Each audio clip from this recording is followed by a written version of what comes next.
جو نوٹیفیکیشن تھا وہ الیکشن ٹریبونل کے اندر وہ کامیابی چیلنج کر دی گئی ہے۔ اس سے پہلے نواز شریف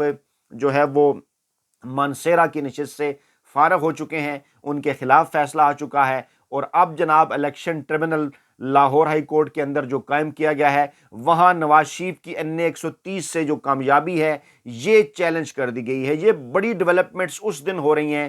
جب کہ پاکستان کے اندر اہم ترین سعودی شخصیات آئی ہوئی ہیں۔ پاکستان تحریک انصاف سے بات چیت کے حوالے سے اشارے مل رہے ہیں۔ کور کمانڈر کانفرنس اہم ترین اکٹھ پاکستانی اسٹیبلشمنٹ کا آج جی ایچ کیو کے اندر ہوا، اس کی تفصیلات بھی آپ کے سامنے رکھ رہے ہیں، اور سائفر کیس بھی آج مکمل طور پر فارغ ہوا۔ یہ ڈیولپمنٹس اس دوران جو ہیں وہ سامنے آ رہی ہیں، اور جناب پی ٹی آئی کی یاسمین راشد نے نواز شریف کے خلاف یہ انتخابی عذرداری دائر کی ہے اپنے وکلا احمد اویس اور رانا مدثر ایڈوکیٹ کے ذریعے۔ بڑے پر امید ہیں یہ، کیونکہ ثبوت موجود ہیں کس طرح سے کئی پولنگ سٹیشن پر 100 سے زائد پولنگ سٹیشن پر جس طرح سے نواز شریف کے ووٹوں میں اضافہ کیا گیا، جعلی انداز میں جعلی طور پر کارڈ پیٹ کر دوبارہ لکھائی کر کے، اور یاسمین راشد کے ہزاروں ووٹ، بڑی تعداد کے اندر ہزاروں ووٹ ان کے کم کیے گئے، 50,000 سے زائد ممکنہ طور پر یہ کہا جا رہا ہے، کیونکہ یہاں پر جو نتائج سامنے آئے تھے ان کے مطابق، یعنی جو جعلی نتائج سامنے آئے تھے ان کے مطابق نواز شریف کو 1,79,000 کے قریب جو ہے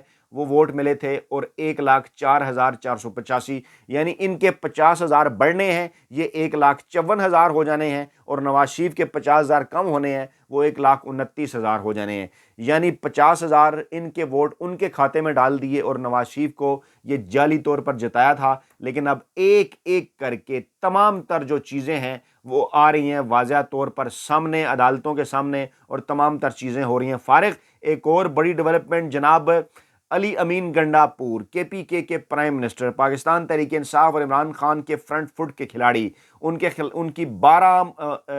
جو 9 مئی کے حوالے سے ان کے اوپر جو مقدمات بنائے گئے تھے، 12 مقدمات کے اندر ان کی جو ضمانت ہے وہ منظور کر لی گئی ہے، اور جو ہے وہ عدالت کی جانب سے ہدایات بھی جاری کی گئی ہیں کہ یہ کیسز اب فارغ ہیں۔ اور علی امین گنڈا پور نے کہا جناب کہ 6 ججز کے خط پر کمیشن بنایا جائے، نظام دین خود کو ایکسپوز کر رہا ہے، پی ٹی آئی کو بڑا مینڈیٹ ملا ہے، وہ مینڈیٹ 8 فروری کو جو پاکستان تحریک انصاف کو ملا وہ پاکستان تحریک انصاف کو واپس کیا جائے۔ یہ وہ تمام بڑی ڈیولپمنٹس ہیں جو پاکستانی میڈیا اس طرح سے بالکل بھی نہیں رپورٹ کر رہا، کیونکہ یہ تمام تر چیزیں پاکستان تحریک انصاف اور عمران خان کے حق میں جاتی ہیں۔ اب جناب لے کر چلتے ہیں ہم آپ کو سائفر کیس کے معاملے کی طرف، سائفر معاملہ۔ لیکن اس سے پہلے ایک سوال یہ پیدا ہوتا ہے کہ بشرا بی بی کی جیل منتقلی کی درخواست عدم پیروی پر آج جو ہے وہ خارج کر دی گئی۔ اس کے اوپر کچھ سوالات اٹھ رہے ہیں کہ کیا وجہ ہے، کیوں وکیل ان کے جو ہے وہ نہیں پہنچے۔ یہ بڑا اہم معاملہ ہے، کیونکہ عدالت میں پیش کیوں نہیں ہوئے یہ آج عدالت بھی پوچھ رہی ہے،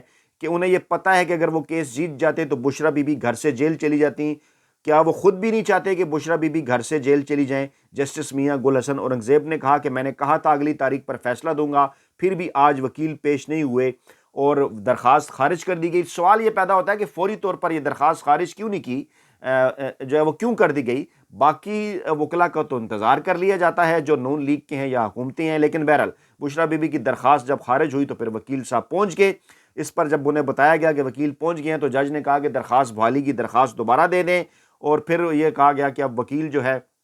وہ دوبارہ سے درخواست جمع کرائے گا اور اس درخواست کے اوپر دوبارہ سے سماعت ہوگی۔ لیکن آج چانس تھا، کون ہے پاکستان تحریک انصاف کی صفوں کے اندر جو اس قسم کی غداری کر رہا ہے؟ یہ ڈیلنگ ٹیکٹکس کبھی جج کی جانب سے، کبھی پروزیکیوٹر کی جانب سے، کبھی وکلا کی جانب سے، دونوں، کبھی جو ہے وہ استغاثہ کے وکلا کی جانب سے، کبھی وکیل صفائی پاکستان تحریک انصاف کی جانب سے، یقیناً اس کے اندر کچھ بڑے سوالات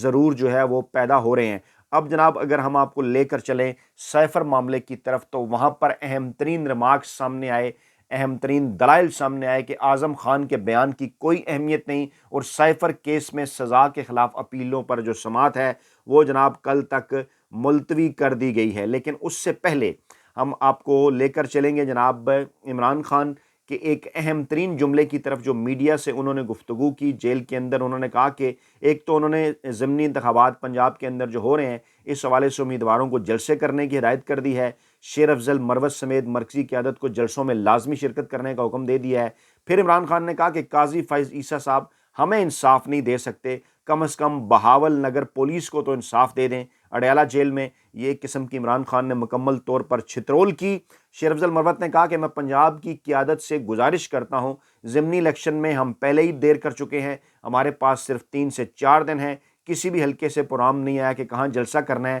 لہٰذا جلد از جلد پارٹی رابطہ کرے، شیر افضل مروت نے یہ کہا ہے۔ یعنی ساتھ ساتھ جہاں پاکستان تحریک انصاف کے لیے خوشخبریوں کے دن ہیں، وہاں اس قسم کے جو مسائل ہیں وہ بھی آ رہے ہیں سامنے، جنہیں یقینی طور پر دیکھنا چاہیے گا کہ پاکستان تحریک انصاف کی صفوں کے اندر جو غداری ہے وہ کہاں پر ہو رہی ہے۔ آج ملاقات بھی ہوئی بیرسٹر گوہر اور شیر افضل مروت کی عمران خان سے تفصیلی، اس کے اندر کچھ ایکسکلوسیو چیزیں ہیں وہ اگلی ویڈیو میں آپ کے سامنے رکھیں گے، لیکن چیف جسٹس عامر فاروق کے ریمارکس واپس آپ کو لے کر آئیں سائفر کیس کی جانب۔ انہوں نے کہا کہ اعظم خان لاپتہ تھے، ایف آئی آر درج ہوئی، واپس آئے، لیکن انہوں نے واپس آ کر کیا بیان دیا ہمیں یہ معلوم نہیں۔ یہ ایک حقیقت ہے کہ ایک شخص پہلے ملزم تھا، پھر غائب ہو گیا، پھر گواہ بن گیا، تو اس کے بعد اس کے دیے گئے بیان کی کیا وقت ہوگی، یہ چیف جسٹس عامر فاروق نے کہا ہے۔ اعظم خان کو بغیر پروسیجر کے ملزم سے گواہ بنایا گیا، معافی لے کر گواہ بنتے ہیں، یہ جو ہوا اس کی مثال نہیں ملتی۔ ملزم کا بطور گواہ استعمال کب کیسے ہو سکتا ہے، اس کا پورا پروسیجر موجود ہے۔ سلمان صفدر صاحب نے، یہ عمران خان کے وکیل نے دلائل دی، اور باقاعدہ طور پر سائفر کیس جسے کہتے ہیں نا شیر افضل مروت کی زبان میں، وہ بڑھتا جا رہا ہے۔ آج کی سماعت میں ججز نے پہلے تو ملزمان پر لگائے الزامات سے متعلق معاونت طلب کی، اس کے بعد جو پروزیکیوشن کے اہم ترین گواہ ہیں اعظم خان، ان کی گواہی کو غیر مؤثر ہونے سے متعلق جو ہیں وہ دلائل بھی انہوں نے طلب کر لیے، اور اعظم خان کا بطور گواہ بیان تو قابل قبول قابل اعتبار ہے ہی نہیں، یہ سلمان صفدر نے بھی کہا، اور ججز بھی اس کے اوپر جو ہے وہ سہمت نظر آئے۔ کوئی ایسی چیز بتائیں جس کی بنیاد پر ہم آپ کی یہ دلیل مان لیں۔ چیف جسٹس عامر فاروق نے کہا کیا اعظم خان کے غائب ہونے کے بعد واپس آ کر جو ان کا دیا گیا بیان ہے اس کو کوئی اثر ہوگا؟ کیا یہ اعظم خان کا بیان ناقابل قبول قرار دینے کی ایک وجہ ہو سکتی ہے؟ چیف جسٹس نے پوچھا، اور سلمان صفدر نے کہا کہ اعظم خان خود ایک ملزم تھا، ایک شریک ملزم کا بیان قانون کے مطابق ایک کمزور شہادت ہے۔ اور بیرسٹر سلمان دفتر نے دلائل کے اختتام میں ایک بار پھر کیس ریمانڈ ہیک ہونے کے پیش نظر دلائل کیس ریمانڈ جو ہے بیک ہونے کے پیش نظر دلائل دینے لگے، تو جسٹس عامر فاروق نے کہا کہ آپ کیوں اس طرف جا رہے ہیں، ہم نے یہ کیس میرٹ کے اوپر جو ہے وہ سنا ہے اور ریمانڈ بیک کے حوالے سے نہیں سنا۔ بہرحال ان کے دلائل مکمل ہو گئے اور زبردست کام کیا گیا سلمان صفدر کی جانب سے، اور اس کے اوپر جو ہے وہ کچھ مزید اہم ترین چیزیں بھی جو ہیں وہ جو ہے وہ سامنے آئیں کہ یہ ایک سلیکٹیو کام ہو رہا تھا، خاص طور پہ عمران خان کے خلاف اور شاہ محمود قریشی کے خلاف۔ ایف آئی اے کے وکیل نے جب مزید ٹائم لینے کی بات کی تو پھر چیف جسٹس نے اہم ترین ریمارکس دیے، انہوں نے کہا کہ اگر آپ کو وقت چاہیے تو پھر ہم اس سزا کو معطل کر دیتے ہیں۔ بہرحال ایف آئی اے کے وکیل کی صدا مسترد ہو گئی، ان کے دلائل کل جو ہے وہ ان سے دوبارہ طلب کر دیے گئے، ان کو کہا گیا مکمل کرنے کا، سزا معطل نہیں ہوئی لیکن سماعت کل تک ملتوی کر دی گئی ہے، اور امید یہ ہے کہ اب یہ سزا اگلے 1 سے 2 دنوں کے اندر معطل ہو جائے گی، لیکن پاکستان تحریک انصاف کو اس کو ختم کرانے کی طرف جو ہے وہ جانا چاہیے، کیونکہ اس کیس کے اندر جو ہے وہ کچھ نہیں ہے۔ اب جناب اسی صورتحال کے اندر اہم ترین اکٹھ ہوتا ہے پاکستانی اسٹیبلشمنٹ کے جو ہے وہ headquarter G H Q کے اندر کور کمانڈر اجلاس ہوتا ہے، انتہائی اہم اجلاس اسے موجودہ سینیریو کے اندر جو ہے وہ قرار دیا جا رہا ہے۔ اس میں جناب کچھ اہم ترین چیزیں، ایک تو یہ بیان سامنے آیا کہ عوام اور فوج میں رخنہ ڈالنے کی کوششیں جو ہے وہ ناکام بنا دی جائیں گی۔ بحیثیت مزدور صافی ایک چھوٹا سا سوال ہے جو ہے وہ سوال یہ ہے جو ہم آپ کے سامنے رکھتے ہیں کہ کیا کسی بھی ملک کی جو فوج ہے وہ ملک کی حمایت کے بغیر، ملک کی عوام کی حمایت کے بغیر کام کر سکتی ہے؟ ہرگز نہیں کر سکتی۔ تو الیکشن کے نتائج کیا بتا رہے ہیں؟ پاکستان تحریک انصاف کو کروڑوں کی تعداد میں پاکستانی عوام نے ووٹ دیا، سب سے بڑی ریشو تاریخ کی وہ پاکستان تحریک انصاف کے حق میں۔ اس وقت بھی پاکستان کی 70 سے 75% عوام پاکستان تحریک انصاف اور عمران خان کے خلاف کھڑی ہے۔ پاک فوج کے خلاف جو ہے وہ اس اعلامیے کے مطابق پروپیگنڈے کو 21 جرنیلوں نے، سینئر ترین جرنیلوں نے مسترد کر دیا۔ بالکل ٹھیک ہے، کوئی پروپیگنڈا نہیں ہونا چاہیے، لیکن یہ بات سمجھنا ضروری ہے کہ جس کو اگر ہم پروپیگنڈا قرار دے دیں عوام کی 75% رائے کو، وہ رائے کیا ہے؟ وہ رائے یہ ہے کہ اس وقت